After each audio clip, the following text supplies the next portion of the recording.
Gold, trusted gold buyers. మీరు తాకట్టు పెట్టిన బంగారాన్ని విడిపించి ఈ రోజు ఉన్న మార్కెట్ ధరకు కొనబడను. ఒక యాంటీ థీసిస్ ఇవ్వచ్చు దీనికి, బికాజ్ ఇది స్లైడింగ్ డోర్ లాగా. లాస్ట్ టైం మీరు పెళ్లి గురించి ఆల్రెడీ కొంత మాట్లాడుకున్నాం రామోయిజంలో, కాబట్టి ఇప్పుడు అదర్ పాసిబిలిటీ చూద్దాం. ఇప్పుడు అరేంజ్డ్ మ్యారేజ్ అనుకోండి, మీకు అమ్మాయి తెలియదు, అమ్మాయి మీకు తెలియదు. సో డే 1 నుంచి అసలు ఆ అమ్మాయి ఏమిటో తెలుసుకోవడంలోనే కొంత అలవాటు అయిపోతుంది. ఇప్పుడు ఇక్కడ ఎందుకు వచ్చింది, ఒక 6 ఏళ్ళు అలవాటు అయిపోయి ఒక ఎక్స్పెక్టేషన్ సెట్ అయిపోయింది. కాబట్టి ఈ ఎక్స్పెక్టేషన్కి వాళ్ళు మ్యాచ్ కాకపోతే అది కూడా కరెక్ట్ కాదు. ఎందుకు కరెక్ట్ కాదంటే, మీకు అమ్మాయి తెలిసినా తెలియకపోయినా మీ ఎక్స్పెక్టేషన్ ఒకటి ఉంటుంది. ఓకే, ఏదో ఒకటి ఉంటుంది. అది మీరు సినిమాల్లో చూసా, మీరు ఎక్కడో చూసారు, ఏదో చేశారు.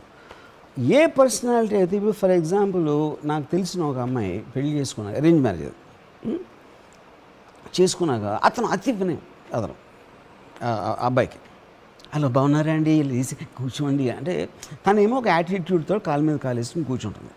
ఇప్పుడు తన హస్బెండ్ అలా మాట్లాడుతూ ఉంటే తనకి చిరాకు వచ్చేస్తూ ఉంటుంది. ఇంకా మనకు చాలాసార్లు రియల్ లైఫ్లో కొంతమంది టర్న్ ఆఫ్ అయిపోతాం మనం. కానీ ఆ వ్యక్తిని మనం పెళ్లి చేసుకున్నాం, కానీ అతను అలాంటి వాడని పెళ్ళి అయ్యాకనే తెలిసింది. అప్పుడు కంటిన్యూస్గా మీరు ఆ బిహేవియర్ ప్యాటర్న్ చూస్తున్నప్పుడు మీకు ఒక నెగిటివ్ ఫీలింగ్ డెవలప్ అవ్వడం మొదలు పెడుతుంది దాని వలన. సో లవ్ మ్యారేజ్కి అరేంజ్ మ్యారేజ్కి ఈ పర్టికులర్ ఆస్పెక్ట్లో ఏమి ఉండదు డిఫరెన్స్. దాని ఫ్యాక్టర్స్ వేరు ఉంటాయి, దీని ఫ్యాక్టర్స్ వేరు ఉంటాయి. ఫైనల్గా రెండింటికి కామన్ పాయింట్ ఏంటంటే, ఇట్ ఈస్ అబౌట్ మీ అవతలి పర్సనాలిటీ మీకు నచ్చకపోవటం మొదలు పెట్టడం. అది ఎంత ఫాస్ట్గా వెళ్తుంది, ఎంత సీరియస్గా వెళ్తుంది అని కొన్ని అది వేరీ అవుతుంది డిపెండింగ్ ఆన్ ఈచ్ పర్సన్. అది ఒక పాయింట్ ఆఫ్ టైం రీచ్ అయ్యేసరికి ఐదర్ డివోర్స్గానే మారుతుంది, లేకపోతే ఈ జన్మకి ఎంత జాలే అని రిజైన్ చేస్తారు. అంటే అప్పుడు ఆల్మోస్ట్ మనుషులు చచ్చిపోయినట్టే. ఎప్పుడైతే వదిలేసారో ఇంకా ఎలా బతుకుతున్నారు, పొద్దున్న లేస్తున్నారు, బ్రేక్ఫాస్ట్ తింటున్నారు, మళ్ళీ పడుకున్నారు, మళ్ళీ లేచారు, మళ్ళీ పడుకున్నారు, లేకపోతే మ్యాక్సిమం పిల్లల వైపు డైవర్ట్ చేస్తారు. ఇప్పుడు వరకు ఆ పిల్లలు పెద్ద వరకు, ఆ పిల్లలు పెద్దగా వాళ్ళు చీ కొడతారు, మళ్ళీ మామూలు. మరి అంత గ్లోరిఫై చేసి పెళ్ళిళ్ళని, పెళ్లి వ్యవస్థని, పాటలు కూడా అలాగే రాస్తారు, సినిమాల్లో కూడా, కథల్లో అలాగే రాస్తారు. అదే వాళ్ళందరూ కూడా ఇప్పుడు నేను చెప్పాను కదా. ఇప్పుడు ఫర్ ఎగ్జాంపుల్ ఈచ్ పెళ్ళికి అంత ఘనంగా చేసి సంగీత్ పెట్టి అది పెట్టి 5-6 రోజులు 10 రోజులు చేస్తారు ఈ ప్రిపరేషన్స్ అని. నాకు తెలిసి ఏ మ్యారేజ్ కూడా 10 రోజులు అంత కూడా లాస్ట్ అవుతుంది. అది ఎంతసేపు సెలబ్రేట్ చేశారో దానికన్నా తక్కువ టైంలో అయిపోతుంది. మీకు తెలిసిన ఎవరు హ్యాపీగా లేరా? నాకు తెలియదు, నేనైతే చూడాలి అసలు ఒక కపుల్ కూడా. ఉన్నారంటే వాళ్ళు ఎవరంటే ఒక ఎక్స్ట్రాడినరీ ఇది వచ్చేసి ఈ లైఫ్ ఎంత జాలే అనేది మీకు ఎప్పుడైతే మీరు ఎక్స్పెక్టేషన్ పెట్టుకోవటం అనేది మానేస్తే ఏ ఇద్దరు మనుషుల మధ్యన కాన్ఫ్లిక్ట్ ఉండదు. అవతల నుంచి మీరు ఎక్స్పెక్ట్ చేసినప్పుడే ప్రాబ్లం ఉంటుంది. అవును. So one particular intelligent person expectation ఆపేయచ్చు, అది బాగుంటుంది. కానీ అది అందరూ చేయలేరు కదమ్మా, అది పాయింట్ అక్కడ. ఏదైనా బాగానే ఉంటుంది. పాకిస్తాన్ ఇండియా అది మాట్లాడుకోవచ్చు కదా, కొట్టుకుంటున్నారు ఎందుకంటే కరెక్టే, అది కుదరట్లేదు కాబట్టి కొట్టుకుంటున్నారు. సో సరే, పెళ్లి వ్యవస్థ అనేది ఇప్పుడు సడన్గా మనం మాట్లాడుకున్నాం కదా అని తీసారు. ఇప్పుడు శ్రావణ మాసం వచ్చాక పెళ్ళిళ్ళు బోల్డ్ అవుతాయి. కానీ మీరిచ్చే సొల్యూషన్లో ఈ పెళ్లి వ్యవస్థలో వచ్చే ప్రాబ్లమ్స్కి ఏమన్నా సొల్యూషన్, ఇప్పుడు చెప్పారు ఫర్ ఎగ్జాంపుల్ ఇంటెలిజెంట్గా ఎక్స్పెక్టేషన్ ఆపేయడం ఒక సొల్యూషన్, అలా ఏమన్నా ఎక్స్ప్లోర్ చేశారా మీరు ఎప్పుడైనా మైండ్లో? అసలు దానికి అంత థాట్ ఇచ్చారా? I feel it's an outdated system. Marriage అనేది for two people to live together అనేది as a system I think it's outdated. ఎందుకంటే మీ ఫండమెంటల్ ఫ్రీడమ్, ఏ మనిషి అయినా ఫ్రీడమ్ కోరుకుంటాడు. ఫ్రీడమ్ అంటే నా ఇష్టం వచ్చినట్టు నేను ఉండాలి, నాకు మాట్లాడాలనిపిస్తే మాట్లాడతాను, లేదంటే మాట్లాడాలి. కంపెనీ కూడా కోరుకుంటారు, కంపానియన్షిప్ కోరుకుంటారు.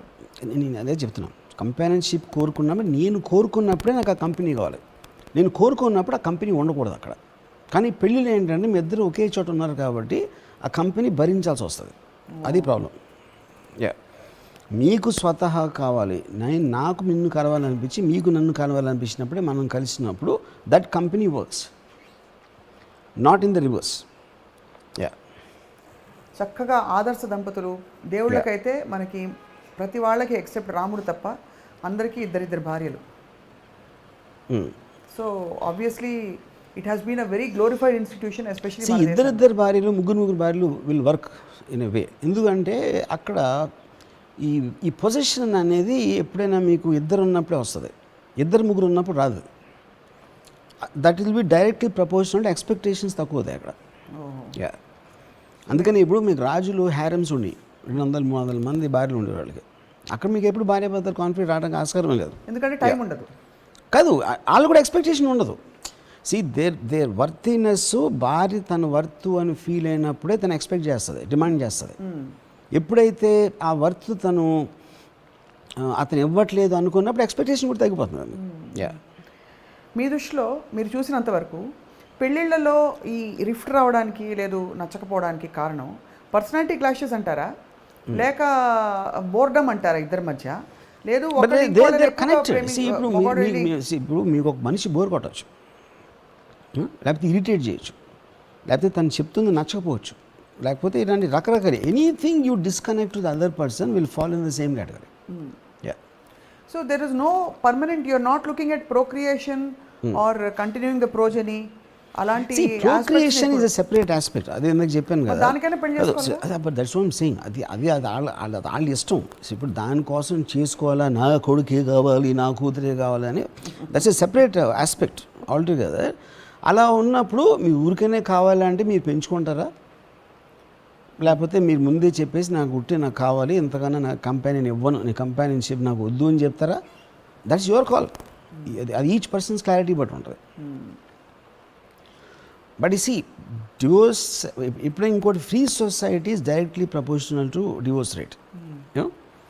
ఎందుకు మనం ఫస్ట్ 25 years బ్యాక్ అమెరికాలో వినేవాళ్ళు, అరే చాలా డివోర్స్ రేట్ ఉంటుందంట అమెరికాలో అని చెప్పేవారు ఆ టైంలో, 25-30 years బ్యాక్. అది ఇప్పుడు వచ్చింది మనకి. ఎందుకు? మనకి అడ్వాన్స్ అవడానికి అంత టైం పట్టింది. ఇది ఫ్రీ సొసైటీగా. ఎప్పుడైతే విమెన్ రైట్స్ వచ్చినాయి, విమెన్ ఫైనాన్షియల్ ఇండిపెండెన్స్ వచ్చింది, విమెన్ కెరీర్ ఓరియంటెడ్ అయిపోయారో ఆటోమేటిక్గా వాళ్ళకి ఉన్న ఈగో అన్నది మగోడితో సమానంగా ఉంటుంది. ఎప్పుడైతే ఇప్పుడు ఫర్ ఎగ్జాంపుల్ మా రిలేటివ్ ఒక ఆవిడ, మావయ్య అత్తయ్య, మావయ్య ఆల్మోస్ట్ ఫిజికల్ అబ్యూస్ చేస్తారు. కానీ పాయింట్ ఏంటి, ఫిజికల్ అబ్యూస్ చేయటం అనేది ఆవిడికి అంత ప్రాబ్లమ్మా కూడా నాకు తెలియదు. ఎందుకంటే పర్సన్ ఈజ్ గెటింగ్ యూజ్డ్. అని భార్యని ఎలాగ చూస్తారు భర్తలో, అలా ఒక మైండ్ సెట్లో ఉన్నప్పుడు ఒకలాగా ఉంటుంది. ఏంటి నన్ను అంటాడా, నన్ను కొడతాడా అనే మైండ్ సెట్ వేరుగా ఉంటుంది. ఇవాళ ఉన్న ఆడవాళ్ళు ఇంపాసిబుల్ అలా ఉండడం. ఎందుకంటే వాళ్ళకి independence came in every which way. ఎంత మీకు ఇండిపెండెన్స్ ఉంటే మీ టాలరెన్స్ లెవెల్ అంత తక్కువ ఉంటుంది. దాని తర్వాత సోషల్ ప్రెషర్ ఉంటుంది. డైవోర్స్ అయితే వాళ్ళు ఏమైనా అనుకుంటారా, వీళ్ళు ఏమైనా అనుకుంటారా, ఈ ఆస్పెక్ట్ ఒకటి ఉంటుంది. కానీ అప్పుడు ఎప్పుడైతే మీరు అలా కాంప్రమైజ్ అయ్యి ఒక పెళ్లిలో ఉన్నారో క్షణక్షణం నరకం అనిపిస్తారు. కానీ ఇండిపెండెన్స్ ఉంటే కాంప్రమైజ్ అయ్యే తత్వం ఉండదు అన్నది, అది ఇట్స్ నాట్ యూనివర్సల్ కదా వర్మగారు. ఇప్పుడు యూనివర్సల్ అనేది అప్పుడు ఇండివిజువలిజం అనేది ఎంత స్ట్రాంగ్గా ఉన్న దాని మీద ఆధారపడి ఉంటుంది. ఫర్ ఎగ్జాంపుల్ నాది ఇండివిజువలిస్టిక్, నేను చాలా స్ట్రాంగ్, రత్న కూడా చాలా స్ట్రాంగ్, అందుకని వీ హ్యావ్ ప్రాబ్లం. అప్పుడు నాకు తక్కువ అవ్వచ్చు, తనకి ఎక్కువ ఉండొచ్చు, లేకపోతే నాకు లేకపోవచ్చు తనకు ఉండొచ్చు, లేకపోతే తనకు లేకపోవచ్చు నాకు ఉండదు. అప్పుడు ఆబ్వియస్లీ సిచ్యువేషన్ మారుతుంది. సో ఇండివిజువలిస్టిక్కి కౌంటర్ పార్ట్ ఏంటి మరి? కంటెంపరీ ఇండివిజువలిస్టిక్కి కౌంటర్ పార్ట్, ఇండివిజువలిస్టిక్ ఇస్ దానికి counter part is to compromise for other person sake. So ఇండివిజువలిస్టిక్కి కాంప్రమైజింగ్ సబ్మిషన్. మీరు అవతల పార్టీకి సబ్మిసివ్ అయిపోయారు అనుకోండి, is the dominant, I submissive అంటే ప్రాబ్లం ఉండదు. ఇండివిజువలిస్టిక్ బోర్ కొడుతుంది కదా. ఇది బోర్ మీరుగానే వేస్తారు. ఇండివిజువలిస్టిక్ ఫస్ట్ ఆఫ్ ఆల్ ఏం ఇంట్రెస్ట్ ఉన్నది అన్నది it is not related to marriage. ఇప్పుడు ఒకళ్ళు ఆడొక్కడే ఉండాలి అనుకుంటాడు. ఇప్పుడు this is not even only related to marriage, it is also about two people who don't want to be.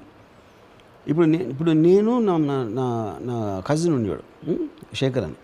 ఇప్పుడు శేఖర్కి మీ ఇద్దరం కొన్ని రోజులు కలిసి ఉన్నాం, కొన్ని ఇయర్స్. ఇప్పుడు శేఖరు నేను కాలు సోఫా మీద పెట్టి కూర్చుంటే, రాము కాలు తీయన్నాడు, ఎందుకంటే తనకి సోఫా పాడవుతుందని. నేనేమన్నాను, the furniture is made for our comfort, we are not made for the furnitures comfort. అది నా వ్యూ పాయింట్. అది నేను తను భార్యాభర్తలు కాదు, కానీ కామన్ పాయింట్ ఏంటి, మేమిద్దరం ఒకే ఫ్లాట్లో ఉన్నాం కాబట్టి ఈ పాయింట్స్ వస్తాయి. So two people living under the same roof is the actual primary problem. మగవాడు భార్యాభర్తలు బెడ్రూమ్లో కూడా ఉంటారు, అది ఇంకా పెద్ద ప్రాబ్లం. ఓకే, ఇంట్లోనే ప్రాబ్లం. చాలామందికి వాళ్ళ ఫ్యామిలీతో ఉండటం ఇష్టం ఉండదు, అంటే ఇష్టం ఉండదంటే వాళ్ళంటే హేటెడ్ అని కాదు, they have some way of thinking. భార్య భర్త అంటే ఒకే బెడ్ మీద పడుకోవాలి, మళ్ళీ అదొకటి. యా పెద్ద అన్ని పెద్ద అంటే రాళ్ళు మోస్తున్నట్టు బాగోలేదు శివలింగం. అదే సార్, అది దట్స్ వాట్ ఐమ్ సేయింగ్. అది ఒకళ్ళు ఫీల్ అవ్వచ్చు, ఒకళ్ళు ఫీల్ అవ్వకపోవచ్చు, అది పర్సనాలిటీస్ మీద డిపెండ్ అవుతుందాక చెప్పాను. మరి వాళ్ళ మధ్య ప్రేమ ఉండొచ్చు కదా, అంటే దెల్ బి దట్ ఉండొచ్చా, అదే నేను ఉండొచ్చా ఉండలేదని చెప్పట్లేదు sir. I'm giving you a reason for why marriages fail.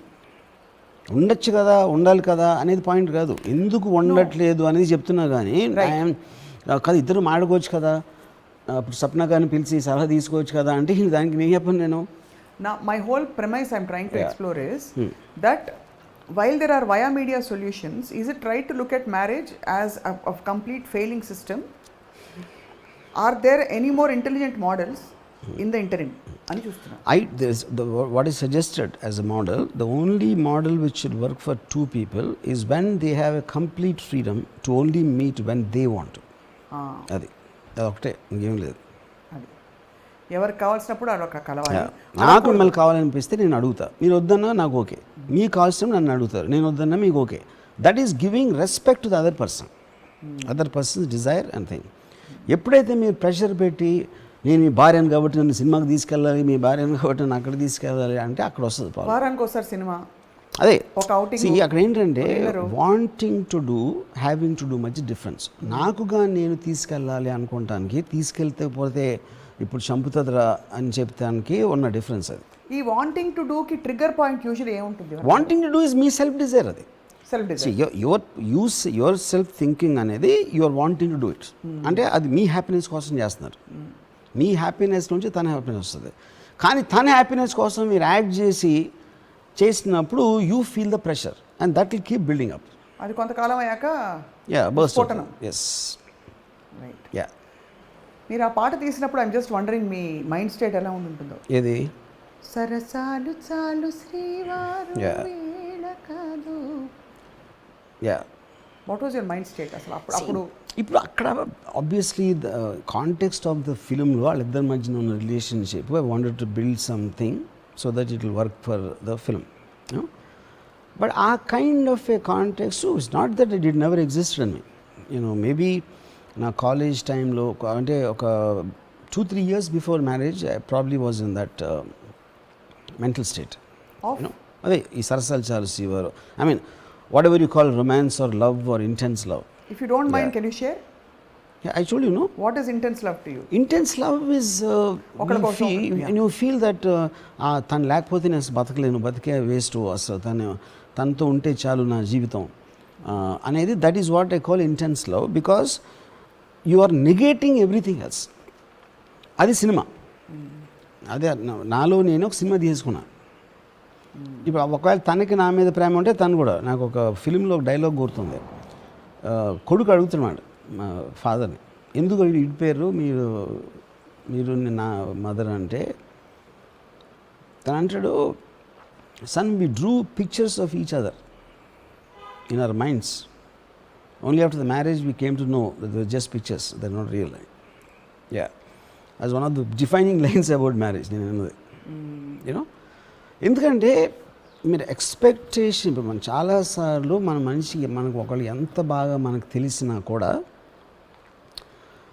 ఎప్పుడో ఏదో అంటారు వాళ్ళు, అరే ఇలా ఆలోచిస్తారా అనిపిస్తుంది. అప్పుడేంటి, మనలో ఎవ్వరం కూడా మన ట్రూ పర్సనాలిటీ ఎవరికి చెప్పం కంప్లీట్గా. అంటే కావాలని దాయటం కాదు, ఆ కాంటెక్స్ట్ రాలేదు.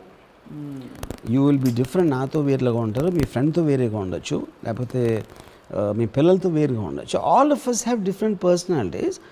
ఆ పర్టికులర్ ఇంట్రాక్షన్లోనే ఆస్పెక్ట్స్ మనం బయటికి తీసుకొస్తాం. అది ఒక్కొక్కసారి అనుకోకుండా ఇక్కడ దగ్గర వస్తుంది. అప్పుడు suddenly you start believing that maybe it's not true, నేను అనుకున్నది తనే కాదు అని. ఇప్పుడు ఫర్ ఎగ్జాంపుల్ ఇందాక నేను చెప్పిన ఎగ్జాంపుల్లో తను ఇష్టపడే పనుని ఫ్యామిలీ మెంబర్గా చూసుకోవడం మీద భార్య వచ్చి ఆడి మీద అరుస్తుంది అనే కాంటెక్స్ట్ వస్తే ఎవరు దాన్ని సాల్వ్ చేస్తారు, ఎలా చేస్తారు? ఎందుకంటే she can never understand the emotion. ఎందుకంటే తనకి ఫస్ట్ ఎంట్రీ అది. అవును, అతను పనుడే చెప్తే సరిపోతుంది కదా. అది చెప్తానమ్మా, అది 5 సార్లు చెప్పాను. ఇప్పుడు ఏది అంత ఈజీ కాదు. ఎందుకంటే చెప్పటానికి కూడా ఇది వస్తుంది. చెప్తే ఏమనుకోండి, చాలాసార్లు ఫ్యామిలీలు ఎందుకు చెప్పుకోరంటే they don't want to create a unpleasant situation. Anybody can tell anybody. మీరు ఎప్పుడైనా సరే మీ ఎగ్జాక్ట్గా ఫీల్ అయింది చెప్పగలిగితే కాన్ఫ్లిక్ట్ అనేది ఉండదు లైఫ్లో. అది ఇది చెప్పలేరు. point. అదే ఇక్కడ అది చప్పట్లు కొట్టాలి. 5 సార్లు చెప్పినాను ఇది ఇప్పుడే. చెప్పగలగడం అన్నది పాయింట్ అక్కడ. అదే పాయింట్. కాన్ఫ్లిక్ట్ ఉండదు కదా. కానీ చెప్పగలగకపోవటానికి కారణం ఏంటంటే అవతలి వాళ్ళు ఎలా రియాక్ట్ అవుతారని తెలీదు. అది actually it can go bad. చాలాసార్లు మీకు ఆర్గ్యుమెంట్లో ఒకళ్ళ మీద ఒకళ్ళు ఎందుకు అరుచుకుంటారు? ఎమోషన్లో ఉన్నప్పుడు ఎవ్వరు అవతల మనిషిని వినడు. అందుకే డిబేట్లో కూడా కరుచుకుంటూ ఉంటారు. ఎవరిని వినరు. వాళ్ళందరూ they are talking emotion, not logic. Same thing will happen. భార్యాభర్తల మధ్యన గొడవ అవ్వచ్చు, ఫ్యామిలీ మెంబర్స్ మధ్య కూడా గొడవ అనేది by definition they don't listen to logic. And don't forget to subscribe to iDream. And for more videos, Please subscribe to iDream. Please subscribe to iDream. Please subscribe iDream. And please subscribe to iDream. For more videos, subscribe to iDream. please like, share and subscribe to the channel. Congratulations, iDream. Subscribe to iDream. Subscribe to iDream. So subscribe to iDream Media. iDream ki iDream team andarki huge congratulations. Please subscribe iDream Media. Please subscribe to iDream. Subscribe iDream. Please subscribe to iDream. iDream అంటే నా కళల ఛానల్ను subscribe చేసుకున్న నోరు తిరుగుతలేదు. మీరైతే గంట గుర్తు కొట్టండి. For more such videos, please subscribe to iDream. Subscribe to iDream. Please subscribe to iDream. Please subscribe iDream Media. Please do subscribe to iDream. Please subscribe to iDream Media. For best entertainment and information, please subscribe iDream.